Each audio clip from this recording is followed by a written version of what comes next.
Homeless pregnant woman was humiliated in the park. But what the CEO did next moved everyone to tears. The wind of that autumn afternoon showed no mercy to those who were unprotected, and Sarah felt every cold blast cut through the thin, frayed coat that barely covered her arms.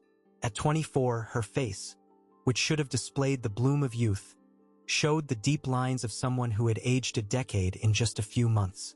She was sitting on a wooden bench in the city park, trying to find a position that would ease the weight on her back. It wasn't just exhaustion. It was the burden of 8 months of pregnancy, carried without the comfort of a soft bed, without the prenatal vitamins that doctors recommend, and, worst of all, without anyone's affection. Sarah looked at her hands, stained by the city's soot and the lack of access to a decent restroom. She stroked her prominent belly, which occasionally moved, as if the baby inside were protesting the hunger its mother felt. "Hold on, my love," she whispered, her voice hoarse from lack of use. "We'll figure this out." But the truth was, Sarah no longer knew how to figure this out. Life had dealt her a brutal hand. First, the baby's father vanished as soon as he heard about the pregnancy, leaving behind only empty promises. Then, a fire in the dilapidated apartment building where she lived took everything: her clothes, her documents, and the little cash she had left. Jobless, without family in the city, and now without ID, she had become invisible. People hurried past her on the sidewalk, avoiding eye contact as if poverty were a contagious disease. On that park bench, she was merely an irritating blur in the urban landscape. The hunger made her dizzy, and the fear of going into labor right there, in the middle of the street, was a phantom that haunted her with every twinge of pain. Across town, in the exclusive enclave of Westwood Heights, where the walls were high and silence was bought at the price of gold, Ethan Vance lived an opposite but equally painful reality. Ethan was 34 and the CEO of one of the country's largest tech firms. His residence wasn't a house. It was a modern architectural mansion, featuring mirrored glass and imported marble. But it was a mausoleum. Within those walls, the air always seemed colder than outside. He stood in the living room, holding a glass of scotch he had no intention of drinking. His eyes scanned the immaculate garden, but his mind was trapped in the past. It had been 3 years. 3 years since the car accident that took his wife, Eleanor, and the son she was carrying, just like Sarah was carrying hers now. Since that day, Ethan had died inside. He continued breathing, closing multi-million-dollar deals, intimidating rivals with his ruthless coldness, but his heart had turned to stone. He didn't smile. He didn't cry. He simply existed, going through the motions until his own time came. "Mr. Vance?" the housekeeper called, hesitant. "Will dinner be served?" "I'm not hungry, Maria," he replied without turning around. "I'm going out. I need to walk. The house is too loud." Maria frowned. The house was in sepulchral silence.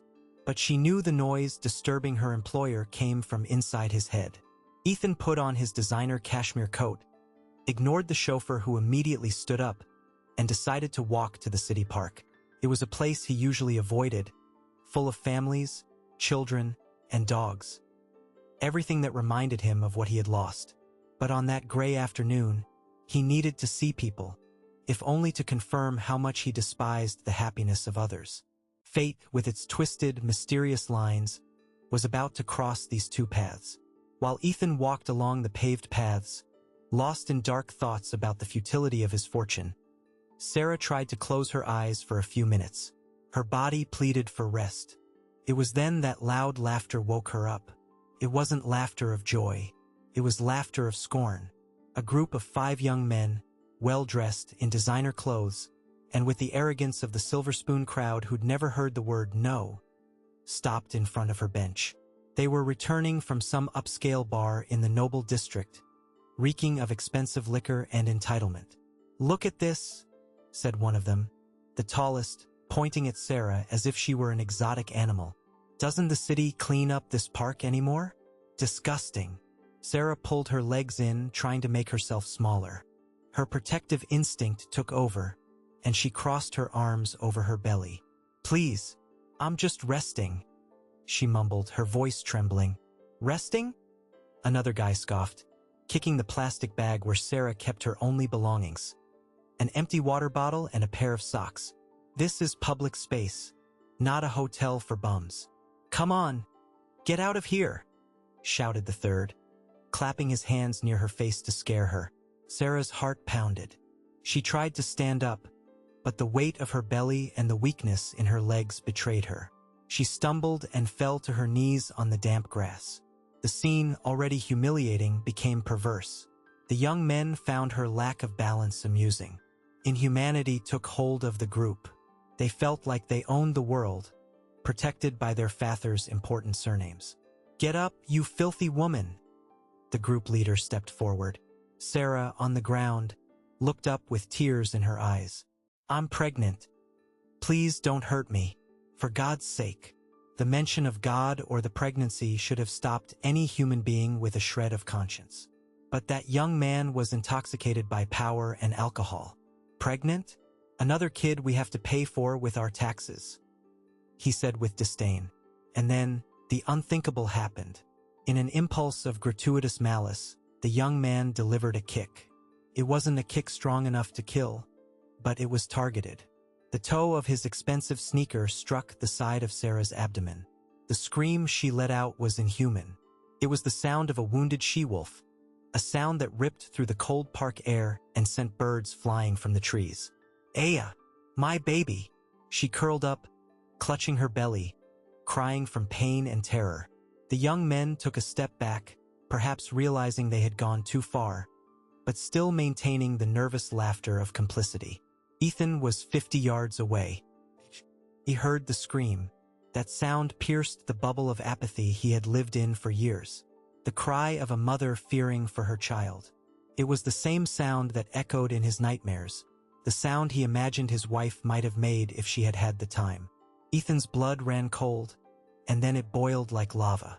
The executive's coldness vanished, replaced by a protective fury he thought was dead and buried. He didn't run in panic, he walked. But he walked with the long, heavy stride of an alpha predator. His posture exuded an authority so icy and dangerous that the air around him seemed to shift. When he reached the spot, the young men were still laughing, about to leave. "Stop!" Ethan's voice wasn't a shout. It was a low, vibrating command that instantly froze the 5 youths. They turned around and came face to face with a man in an impeccable bespoke suit, whose gray eyes looked like steel blades. "Who are you, old man? Going to lecture us?" The aggressor tried to maintain his composure, but his voice cracked. Ethan ignored the question. He looked at Sarah on the ground, groaning, and then fixed his gaze on the young man. "You touched her," Ethan stated. "It wasn't a question. She's a bum. She was getting in the way." Ethan took a step forward, invading the young man's personal space with such intensity that the youth recoiled, tripping over his own feet. "Listen closely, because I'm only going to say this once," Ethan said, and every word was razor sharp. "I saw what you did, and I know exactly who you are. I recognize the crest of your private school on your signet ring. I know the surnames of at least 3 of you just by looking at your spoiled faces." The group exchanged panicked glances. Anonymity was their armor, and Ethan had just stripped it away. "If you don't disappear from my sight in 3 seconds, I guarantee that tomorrow morning your fathers will be fired, bankrupt, or prosecuted. I have lawyers who eat spoiled brats like you for breakfast, and I have enough money to ensure you never step foot in a decent college again." The threat was not empty. The aura of power emanating from Ethan was palpable. He didn't need to raise a hand. The moral certainty of his words and the promise of real consequences dismantled the group's arrogance. "Sorry. We didn't. Let's go, man." One of the friends pulled the aggressor by the arm. They ran. They fled like the cowards they were, disappearing into the park's shadows. But Ethan was no longer looking at them. The anger dissipated as quickly as it came, replaced by a painful urgency. He knelt on the grass, disregarding the tailored trousers that cost more than a used car. "Ma'am," he called, his voice now soft, unrecognizable to his employees. "Can you hear me?" Sarah was pale, sweating cold, her hands clutching her womb. A spot of blood was starting to appear on her pants, between her legs. "My baby!" He stopped moving. She sobbed, her eyes glazed with terror. "Don't let him die, sir. Please." Ethan's heart skipped a beat. Not again, he thought. Not on my watch. He didn't wait for an ambulance. He knew bureaucracy could cost precious minutes. He pulled out his cell phone and called his driver, who was 2 blocks away. "Bring the car to the north entrance. Now, it's a life-or-death emergency." He hung up and, with extreme care, slipped his arms under Sarah. She was too light for a pregnant woman, malnourished, fragile as a bird. He lifted her from the ground. Her blood stained his gray suit. The dirt from her clothes smudged his white shirt. But Ethan only felt the weight of responsibility. "I'm taking you to the hospital," he said, walking quickly toward the exit. "Hold on tight. I don't have any money," she whispered, nearly passing out. "I can't pay." "Forget the money," Ethan replied, with a firmness that allowed no retort. "Today you're with me." The following hours were a blur of white lights and the smell of antiseptic. Ethan took Sarah to the best private medical center in the city, the same one where his wife had passed away. Entering there was like tearing open a knife wound, but he had no time to hesitate. His presence and his American Express Centurion card opened every door. Doctors rushed. Nurses prepared gurneys. Sarah was taken to the obstetric emergency room, and Ethan was left alone in the luxurious waiting room, his clothes stained with dried blood. People looked. They whispered, "Isn't that Ethan Vance? What is he doing here all dirty?" He didn't care. He was focused on the double doors where they had taken the stranger. "Why did I do this?" he wondered, sitting in the Italian leather armchair. "I could have just called the police and left. I don't get involved. I don't feel." But he did feel. His hands trembled slightly. The image of that kick to the woman's belly wouldn't leave his mind. The doctor appeared 2 hours later. A gray-haired man who knew Ethan from the past. "Ethan?" The doctor looked surprised. "How is she?" "That's what I want to know, Dr. Hayes." The doctor sighed. "It was close. There was a mild placental abruption due to the trauma, and she is extremely malnourished and anemic. The baby was in momentary fetal distress, but we managed to stabilize both of them. She needs absolute bed rest, enhanced nutrition, and 0 stress until the delivery. If she goes back to the street, Ethan, the child won't make it, and maybe neither will she." Ethan nodded, feeling an enormous weight descend upon his shoulders. If he let her leave here, it would be like signing a death warrant. He saved her from the park for what? To return her to misery? Put her in the best suite. "I'll cover everything." When Sarah woke up, it was night. She was in a room that looked like a 5-star hotel. Egyptian cotton sheets, a television on the wall, silence. She immediately touched her belly. It was still there, and she felt a weak little kick. Tears of relief streamed down her face. The door opened and Ethan entered. He had changed clothes, someone had brought clean pieces, but his serious expression remained the same. Sarah tried to sit up, startled. "Easy," he said, raising a hand. "You're safe. The baby is fine. You saved me," she said, her voice choked. "I don't know how to thank you. I'll leave as on as I can stand up. I don't want to be a burden." Ethan approached the bed. He looked at this young woman, destroyed by life, but with a look of fierce dignity. "You have nowhere to go, do you?" he asked, direct. Sarah lowered her eyes. Shame burned her. "No, sir. The doctor said if you go back to the street, you'll lose the baby." The silence in the room was heavy. Sarah knew it was true. She felt in her own body that she was at her limit. Ethan took a deep breath. He was about to do something crazy, something his mother would condemn, his partners would find bizarre, and that he himself didn't fully understand. But the idea of seeing that belly return to the elements was unbearable. "I live alone in a house with 12 bedrooms. Ethan began, his voice neutral, as if closing a business deal. 11 of them are empty. I have a chef, security, and a driver who spend the day with little to do." Sarah looked up, confused. "What are you saying, sir?" I'm proposing an arrangement. You come to my house. You stay there until the baby is born and you recover. You'll have food, a roof, and medical supervision. Sarah's eyes widened. Survival instinct sounded an alarm. No one offers this for free. And what do you want in return?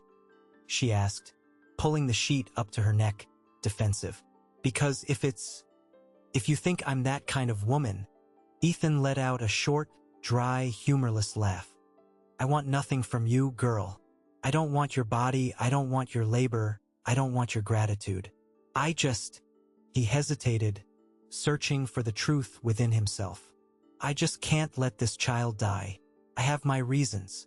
Consider this a selfish charity on my part. Sarah studied him. She saw the coldness on his face, but she also saw an old pain in his eyes. It didn't look like the gaze of a predator, but that of someone weary. She had two options.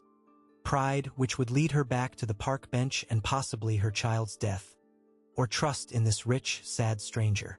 She placed her hand on her belly. The baby kicked again. I accept, she said, her voice firm, but only until I can get a job and support myself. Deal, Ethan nodded. 2 days later, Ethan's armored car crossed the iron gates of the mansion. Sarah looked out the window, open-mouthed at the size of the garden, the statues, the solitary grandeur of the place. When the car stopped and the driver opened the door, Ethan offered his hand to help her out. Welcome, he said. Sarah held his hand. His skin was warm, despite his cold appearance. As they entered the house, the echo of their steps on the marble foyer announced the beginning of a new era. For Ethan, bringing that woman inside was like lighting a candle in a dark cave.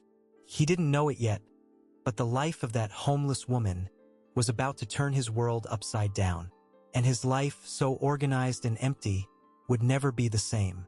They were two castaways from different worlds, clinging to the same lifeboat, unaware that the storm, in fact, was only just beginning. It seems fate finally gave Sarah a break, doesn't it? But we know that in real life, if it looks too good to be true, the alarm bells ring.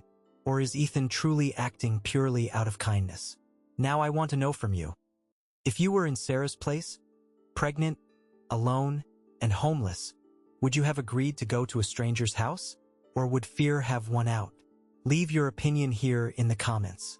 Right? I would go if you would accept the help, or no way if you'd find it too dangerous. Don't forget to subscribe to the channel and leave your like, because part 2 of the story is going to bring a twist no one expects. Ethan's mother is coming, and she won't like this guest at all. See you in the next video. The first few days in Ethan's mansion were, for Sarah, like living inside a dream from which she was afraid to wake up at any moment. The room assigned to her was bigger than the entire house where she grew up. The bed, vast and soft, seemed to embrace her tired body, and the silence of the place, previously frightening, now worked as a balm for her frayed nerves. But adaptation was not simple. Sarah, accustomed to life's harshness and hard work since she was a girl, felt like a fish out of water in that aquarium of luxury. She tried to make the bed in the morning, but Maria, the 60-year-old housekeeper with a maternal smile, gently stopped her. "Stop that, girl," Maria said, taking the sheet from her hands. "The boss ordered. Your only job here is to take care of that belly and eat well.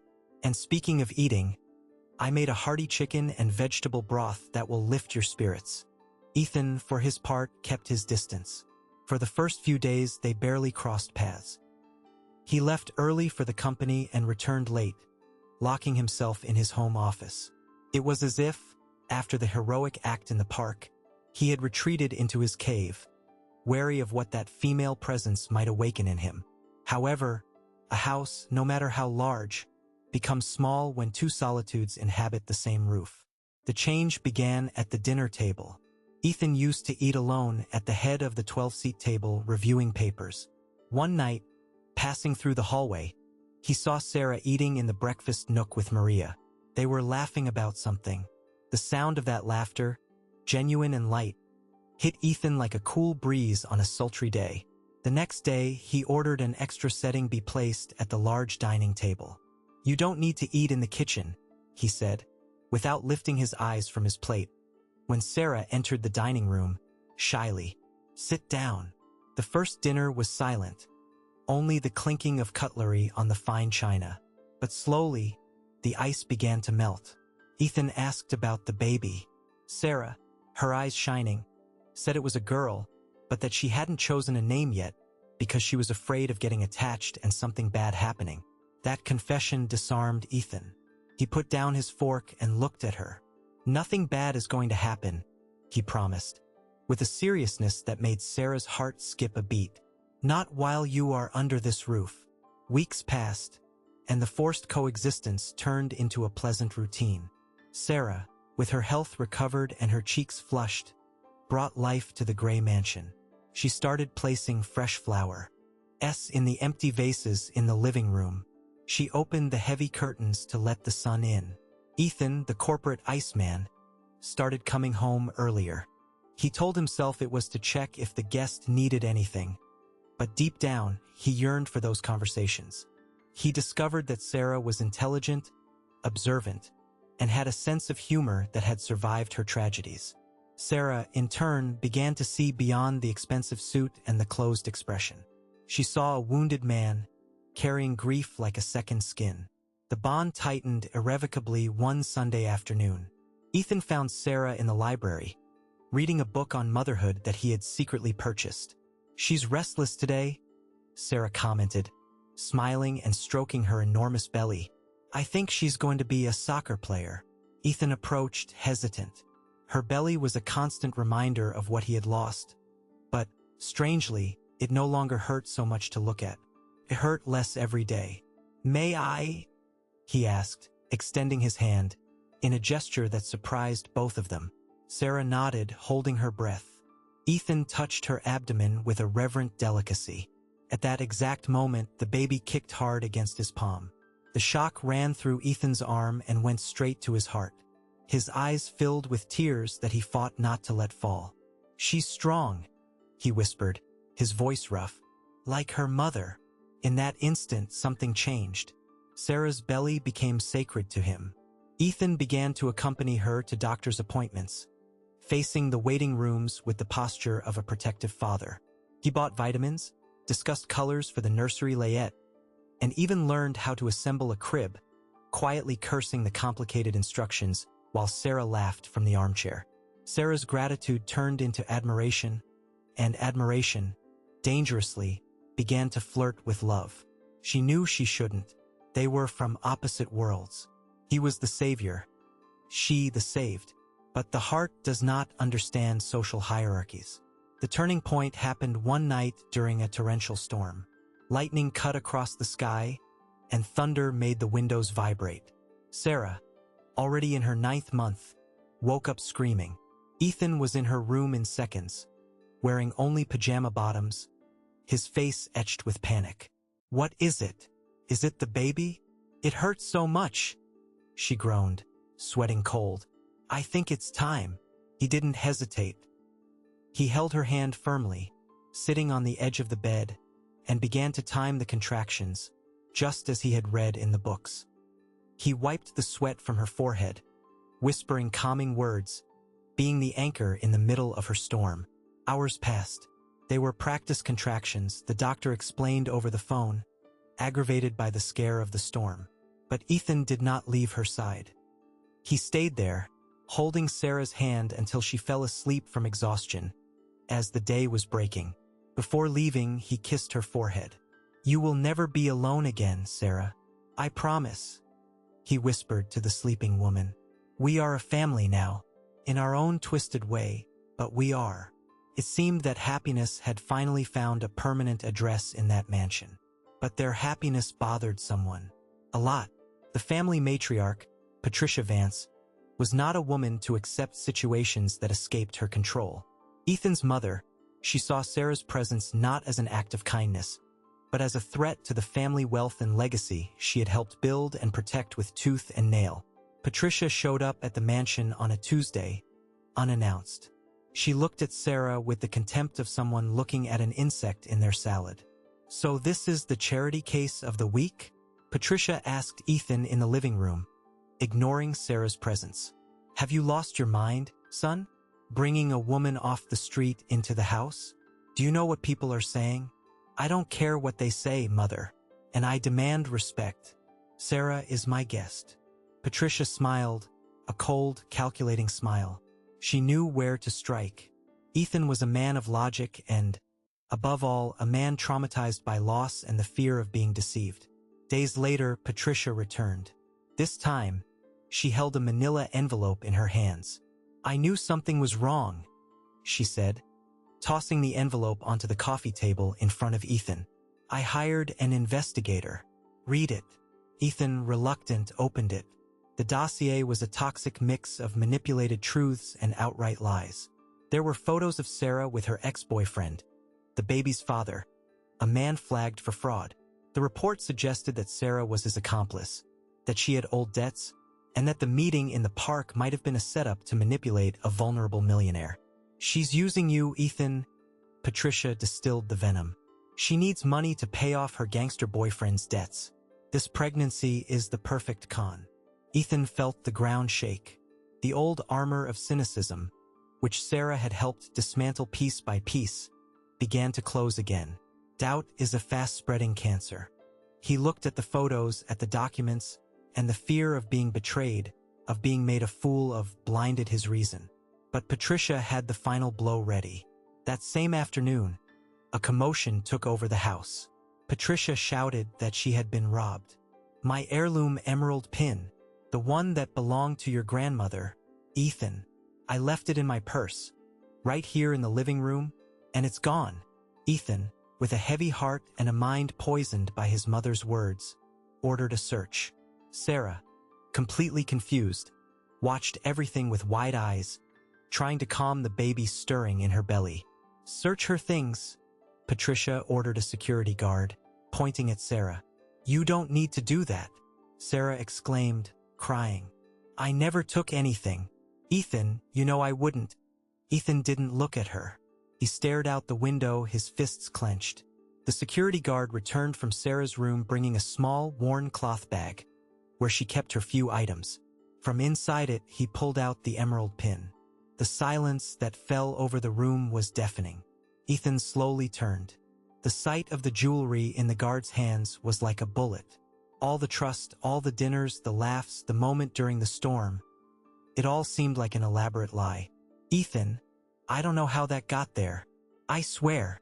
Sarah tried to approach, desperate. "Don't come near me." Ethan's voice was pure ice. There was no anger. There was something worse. Absolute disappointment. "I gave you a roof. I gave you dignity. I gave you my trust. And you steal from me?" "It was her." Sarah pointed at Patricia. "She's lying." "Enough," Ethan shouted, making Sarah recoil. "I don't want to hear another word. Get your things." "Ethan, please. I'm due any day now. I have nowhere to go." "You should have thought about that before you acted like a criminal," Ethan said, turning his back. "Get out of my house. Now, before I call the police." Sarah looked at the man she had learned to love. She saw his rigid back, his refusal to look at her. She understood that there was no possible defense against the money and the word of that family. Her pride, the only thing she had left, made her hold her head high, even as tears bathed her face. "One day you will know the truth, Ethan. And on that day, I hope your conscience weighs as much as that fortune of yours." Sarah picked up her bag. She didn't take anything Ethan had bought. She left in the same clothes she had arrived in. She walked across the marble foyer, passed through the iron gates, and heard the heavy sound of them closing behind her. The world outside seemed even colder and crueler than before. It began to drizzle. Sarah, 9 months pregnant, her heart shattered and her soul wounded by injustice, walked aimlessly until her legs gave out. She found shelter on the porch of a small community church in a poor neighborhood, curling up in a corner, praying that the pain in her chest hurt more than the hunger. In the mansion, Patricia's victory tasted like ashes to Ethan. The house was silent again, but it wasn't the silence of peace. It was the silence of a tomb. He went into the room that had been Sarah's. Her scent was still there, The assembled crib in the corner seemed to mock him. Ethan sat on the bed, holding the emerald pin so tightly that the clasp pierced his hand. Blood dripped onto the floor. He had protected his assets, but he felt he had just lost his own soul. He was alone, rich, powerful, and utterly miserable. And outside, in the darkness of the city, the woman carrying the only spark of life he had seen in years was left to fend for herself. What a wrenching moment, folks. Ethan's mother's malice knows no bounds, and his blind jealousy just threw Sarah and the baby back into the dangers of the streets.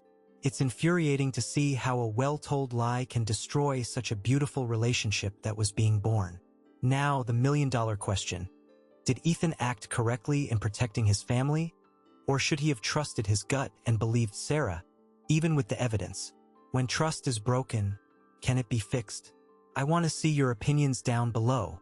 Comment the word injustice if you think Ethan was too cruel, or trap if you understand his side because of his past trauma. Stay tuned. Part 3 is the finale of this story, and I guarantee it. Ethan's regret will be immense, but will he have time to save Sarah and the baby? The birth is going to happen under the worst possible conditions. Go ahead and subscribe to the channel, and hit the notification bell so you don't miss the exciting conclusion of Homeless Pregnant Woman Was Humiliated in the Park. See you soon. The rain falling over the city that dawn was not just water. It seemed like a lament from the sky, washing the dirty streets and mirroring the storm raging inside Ethan's chest.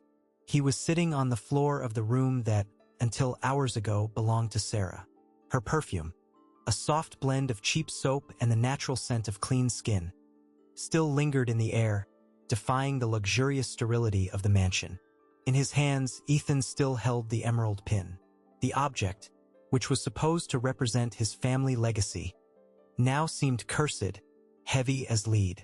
His rational mind, the one that commanded corporate empires, tried to justify his actions.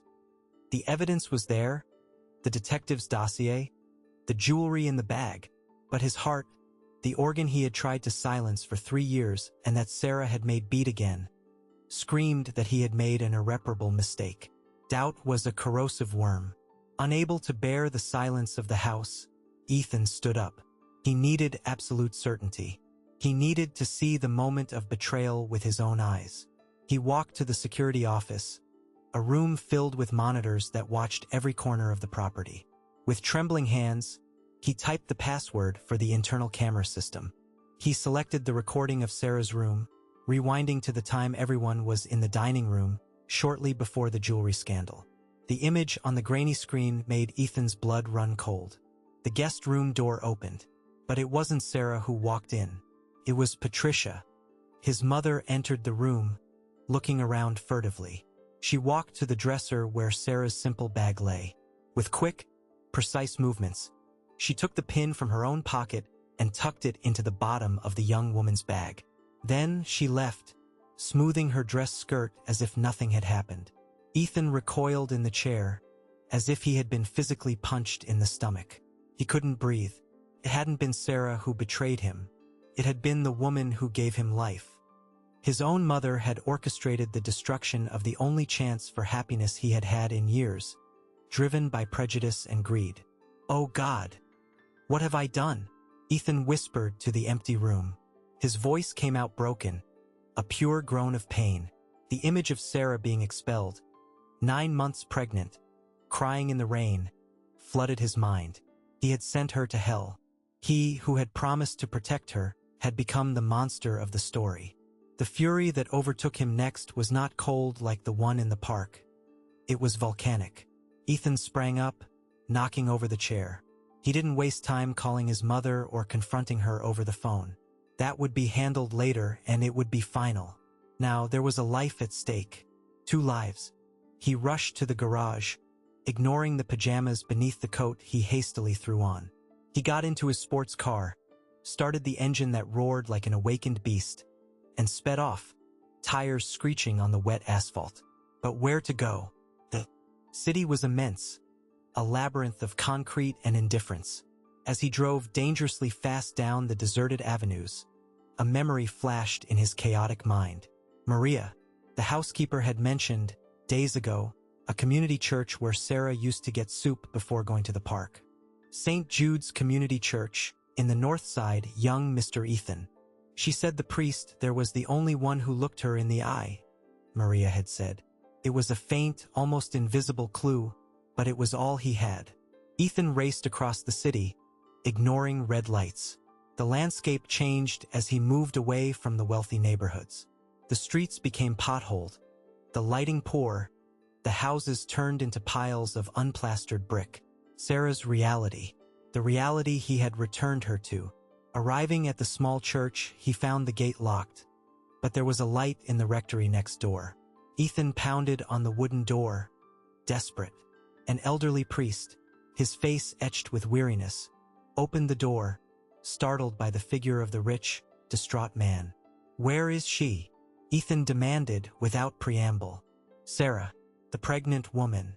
Has she been here?" The priest recognized him, not his face but the desperation. He had seen Sarah arrive hours earlier, drenched and broken, speaking of a man who had thrown her out. "You are the man from the mansion?" the priest asked with a tone of severe reprimand. "If you've come to finish the job, get out of here. I came to fix it. For God's sake, Father. Where is she? She's in danger." The priest hesitated for a second, scrutinizing Ethan's soul through his eyes. He saw the genuine remorse, the terror of loss. "Her water broke just as she arrived," the priest said gravely. "She was very weak, very nervous. Her blood pressure shot up. Social services took her to County General Hospital in the north side. It's a high-risk case, my son. Pray you get there in time." Ethan waited for nothing else. He ran back to the car. County General Hospital was a war zone.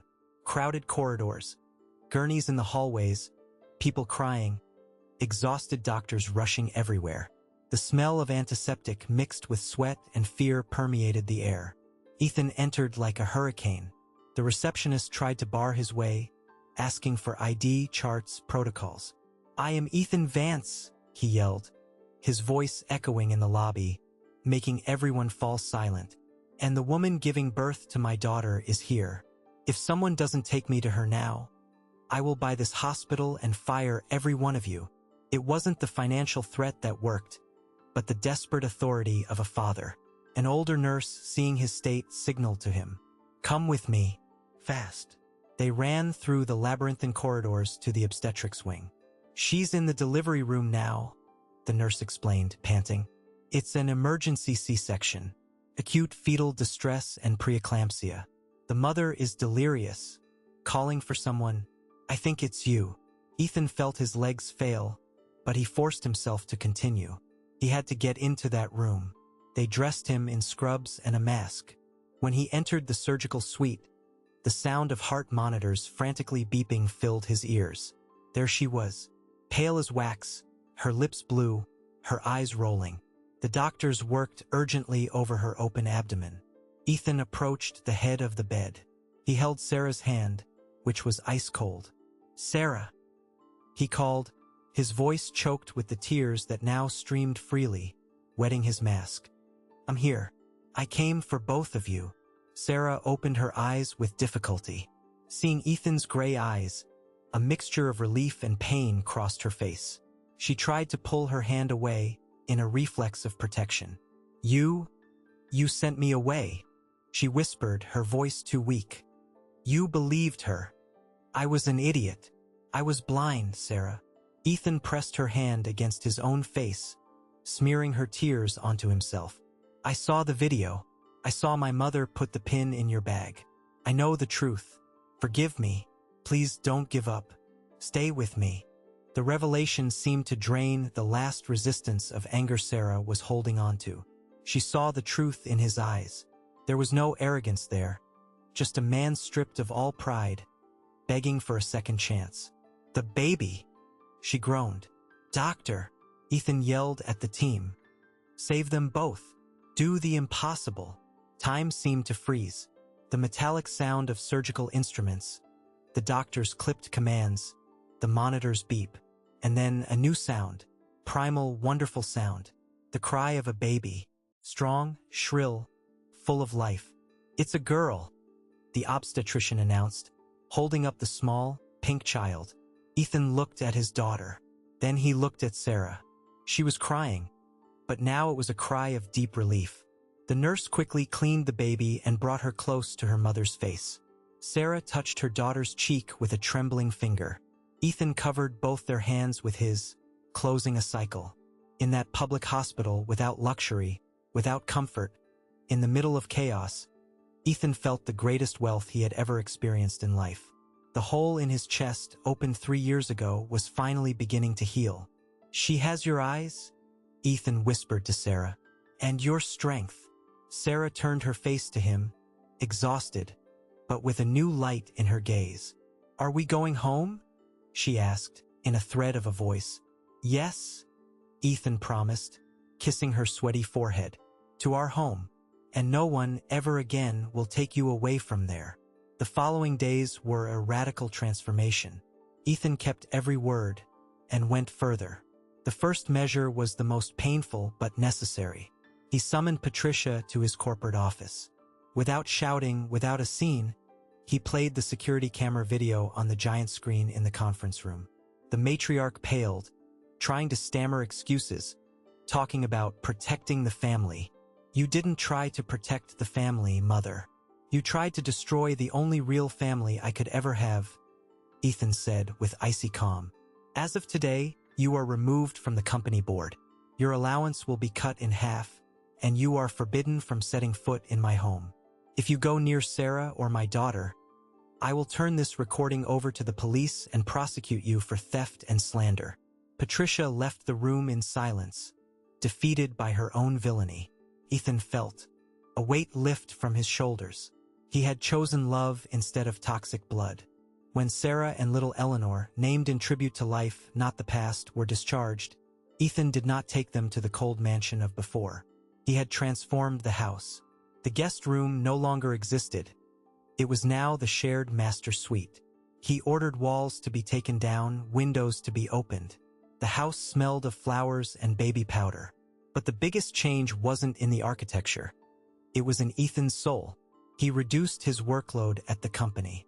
He began waking up in the middle of the night to give bottles, learned to change diapers, and discovered that Eleanor's toothless smile was worth more than any multi-million-dollar merger.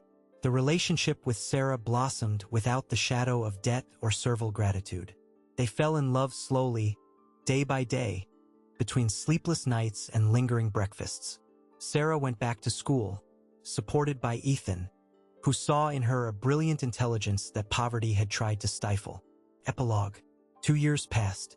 The city park looked different that spring afternoon. The trees seemed greener, and the wooden bench, the very one where everything had begun with pain and humiliation, now had a golden plaque affixed to its backrest. Ethan and Sarah walked hand in hand along the paved path. Ethan wasn't wearing a suit. He wore jeans and a t-shirt, pushing a modern stroller. Sarah, radiant and healthy, carried little Eleanor in her arms, who pointed at the pigeons and laughed. They stopped in front of the bench. "It was here," Sarah said, running her hand over the aged wood. "It feels like it was in another lifetime." Ethan hugged her from behind, resting his chin on her shoulder. "It was the end of one life and the beginning of another," he gently corrected. Sarah looked at the plaque that Ethan had installed there, as part of the revitalization he had funded for the entire park. It read, "Here hope was reborn, dedicated to all mothers fighting alone." It wasn't just a plaque. Ethan had fulfilled his promise to turn pain into purpose. He and Sarah founded the Eleanor Institute, an organization that sheltered pregnant women experiencing homelessness, offering housing, healthcare, and professional training. Sarah was not just the patron's wife. She was the director, the soul of the project, using her own story to inspire other women not to give up. A group of young people walked by, laughing loudly. Ethan watched, instinctively alert, but relaxed, seeing they were just students having fun. The fear was gone. The city was still tough, but they had built an indestructible refuge based on truth and forgiveness. Eleanor squirmed in her mother's arms, wanting to get down. Sarah placed her on the ground, and the girl ran across the grass, stumbling and laughing, free. Ethan looked at his wife and daughter. He thought of all the money he had in the bank and smiled at the irony. He had been an emotional beggar his whole life, living on scraps of affection, until he found true wealth in a woman who had nothing but courage. "Are you happy?" Sarah asked, pulling him from his reverie. Ethan kissed her hand, where a simple wedding band, heavy with meaning, now shone. "I am the richest man in the world, Sarah." They stood there, watching their daughter run toward the setting sun, knowing that no matter the storms that came, they would never be cold again. The unlikely family, born from a kick and a scream, had won. Love, in the end, was the only asset truly worth saving. What an emotional journey, my friends. From a cold park bench to the warmth of a real home. The story of Ethan and Sarah teaches us that it's never too late to admit a mistake, and that true love isn't bought. It's built with trust and forgiveness. Pride almost destroyed everything, but Ethan's humility in chasing after his mistake saved 2 lives and his own. And you? What did you think of Ethan's attitude in the end? Would you be capable of forgiving as Sarah forgave, or would bitterness prevail? I want to invite you to leave a comment with the word family if this story touched your heart. If you like this ending, please leave your like on the video. It helps our channel bring more exciting stories like this. And don't forget to subscribe and share this video with someone who needs to believe that a comeback is possible.